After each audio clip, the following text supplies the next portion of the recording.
Hey folks, welcome back to the Jonny Oklahoma Fishing Channel. I am Jonny Oklahoma. And I am not.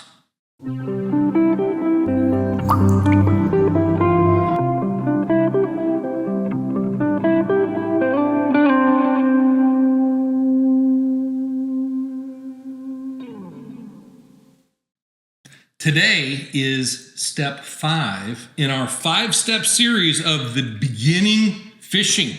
And that will conclude the whole thing. Just kidding, it won't. We've got lots more videos for you folks. But this concludes the 5 basic first steps of getting you started.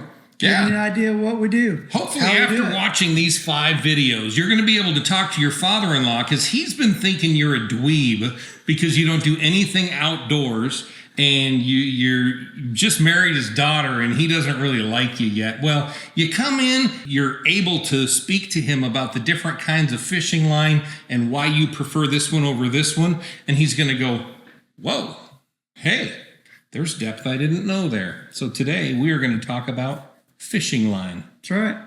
So there are 3 basic types of fishing line. You got mono, fluorocarbon, and you got braids. And we're going to speak a little bit about each one. We're going to start with the mono. It's been around forever. It is something you can find pretty much anywhere. It's inexpensive to get into. Yes. It's you can find it in all types of styles and weights, and many different companies make these colors and colors. It'll be the simplest, easiest, cheapest way to get into fishing. A lot of you, when you're first starting out, you buy a rod and reel combo. It's going to come pre-strung. After a while, you're going to find out that line may not be worth as much. You're going to start breaking it and stuff. You're going to need to replace it. This is what we're here for today, and this is where you'll probably start, is with the monofilament. Some strengths to this is, number 1, like we said a while ago, it is low cost. Yes. Number 2, it's available everywhere. Number 3, I've seen it at gas stations. oh yeah, I've seen definitely. Monofilament fishing line at gas Definitely. stations. You can get these in colors that are almost invisible. If you're fishing a clear lake or a clear pond, white's your color. You want it to disappear, it'll go away. You want something you can see, you've got fluorescent green there. This one is a black. If you're fishing a dark, murky pond, that can be quite handy right there. Even a dark, murky pond, you go with this, and it is almost invisible to us and invisible to the fish. It's just going to disappear. Yep. So next, well, let's talk about some of the yeah, we should probably talk about some weak points. Because those are the positives. What about the weak points? I'll tell you one of the weak points that I see when my rod comes pre-spooled with monofilament. It's very cheap monofilament because they make some really good stuff. Also, if it sits in the garage and it gets hot, it starts getting a ton of memory and it starts getting brittle. So it doesn't last as long as some of the others. And if it's been wound on that spool for a while and it's, like I said, set in the store for a year, 2 years maybe before you bought it, and then you only use it 2-3 times a year, and it's been in your garage, it's gotten hot, it's gotten cold, it does get brittle. But the thing is, when you throw it out there, you're going to notice a bunch of little coils that go out there. That's that memory. Yep. It does have high memory. Another thing is it stretches. Yes. It's got some give to it. Now, this is both good and bad, because when you get out there and you got a fish that gets online and you set that hook and you pull back on it, it's going to have the strength to pull that hook through the fish's mouth, but not to rip that lure out of his mouth. So it is a strength, but it's also a weakness because it has so much stretch that you have to put a little more behind it. Right, and you as the angler can make those adjustments when you know what you're fishing. Now, this stuff will stretch 30%. Yep.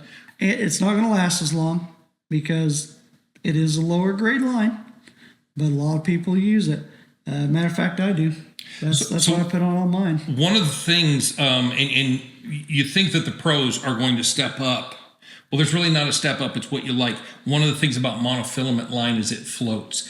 If you're running a rig and you want your string to float to give your rig the action that you want, If you go to this, now your line is sinking and it's already pulling down on the head of your rig, especially if you're running a really light rig. So if you want your string to float, monofilament.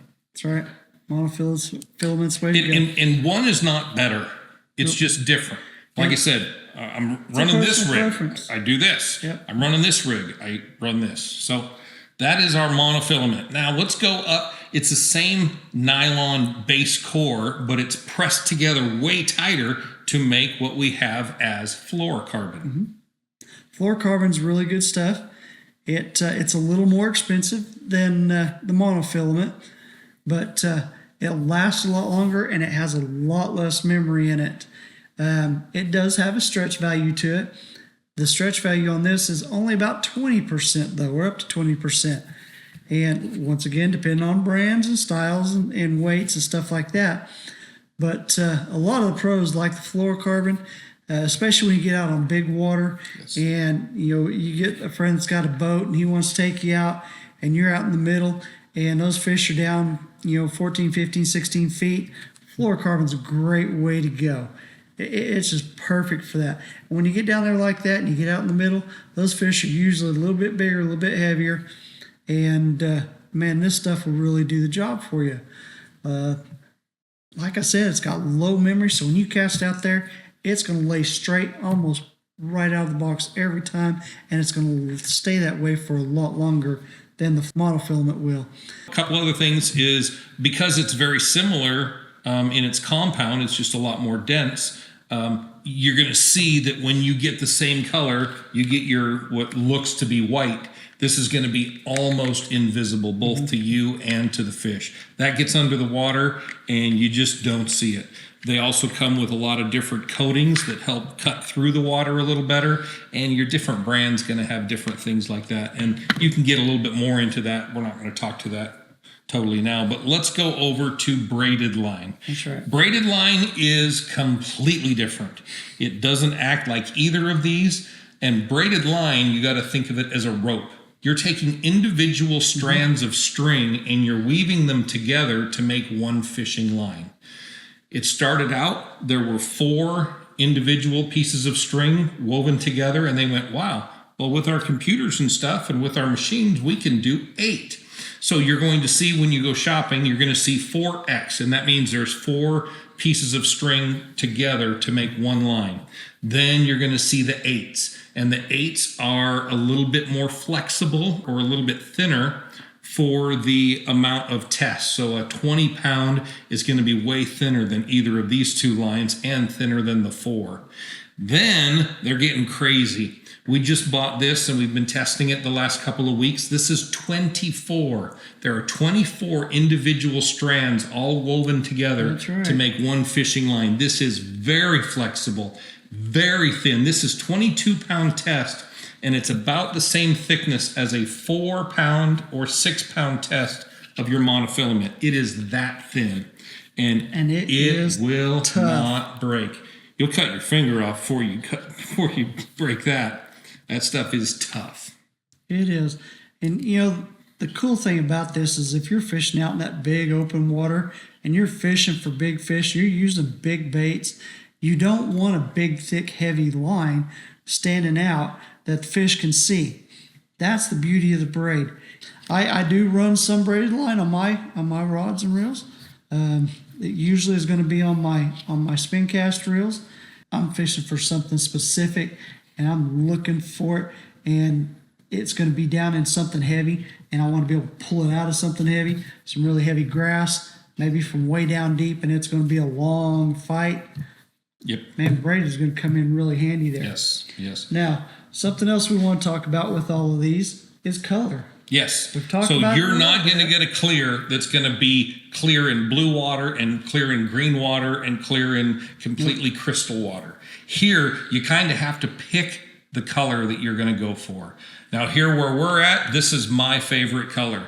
It's a moss green, and I actually get this brand off of Temu. I get it super cheap, and I've tried many different kinds of big names, and this is my favorite so far. But because we're in murky water, because we're in ponds and there's nothing flowing. This tends to be as close to invisible once it gets underwater. Right. Some of the other greens, the moss greens, are not real, in my opinion, natural. You can see that in the water. This is a little bit too light. There is zero stretch. Consider this a rope. There is zero stretch. So if you're used to setting your hook a certain way in a fish, you're going to have to set that back because you've got no stretch. But they are a little more expensive. They are a little more expensive, without a doubt. 5 years ago, they were 3 times the cost. Yep. Now they're 30% more. Yep. Give or take. Another strength of those is there is no memory in a braided line. Zero. Absolutely You will none. never see this across the top of the water. You're going to have a dead straight cast, and you're always going to be able to have tension on your rod. But that brings us to a close. Like I said, this is the last of the five series starter that we have, and man, this has been a lot of fun, Buzz. So before we end, I want to talk about me, because I'm a cheapskate. Sounds like a song. I know. Let's talk about me. Wait a minute. That is a song. It is a song. Alan Parsons? Is that Alan Parsons' project? I was thinking Toby Keith. Oh, really? Okay. So I want to save some money. And when you look at a spinning reel, which I run mostly, you want to put enough line out to where when you cast, there's not a lot of restriction on the top of the spool when you cast it out. Jonny Oklahoma taught me a trick on how to save money. He says go out and buy the cheapest line you can find, some monofilament, and wind the first 100 yards of your reel with some cheap stuff, then put a good knot, and then finish it with whatever you want. And that way, you put, say, 100, 150 yards because when this stuff is so thin, you might need 500 yards to fill up an entire spool. But if you fill up the first 3/4 of it with something inexpensive and then put your good line here, you're never going to cast more than 100 yards. And even if you end up trimming 10 off or 20 off because you got a big knot, you can use your good line for your fishing when your inexpensive line is just underneath there taking up space. Before we stopped on here, I wanted to say that because I love saving money. And if I can save, 10, 12, 15 bucks of If we can string, save them if we money. can save them money, then we've done our job, and our YouTube channel not only is going to take off and we're going to have thousands of subscribers in no time, and everybody's going to tell their friends, but we've done our job because we're here to instruct you. We're here to help you get on the water for less money, catching better fish, because nobody wants to break the bank to go try out a new hobby. You can go try out a new hobby without breaking the bank and find out, wow, I really like this. Maybe I'll be like these guys and buy a couple of different types and try this and try that. But yeah, we want to be able to get you on the water without breaking your bank. That's right. We want to get you started. Want to get you started cheap. Want to get you running and go out, have some fun, teach your kids, take your buddies, go have a blast. We'll see you on the water. All right. Catch you later.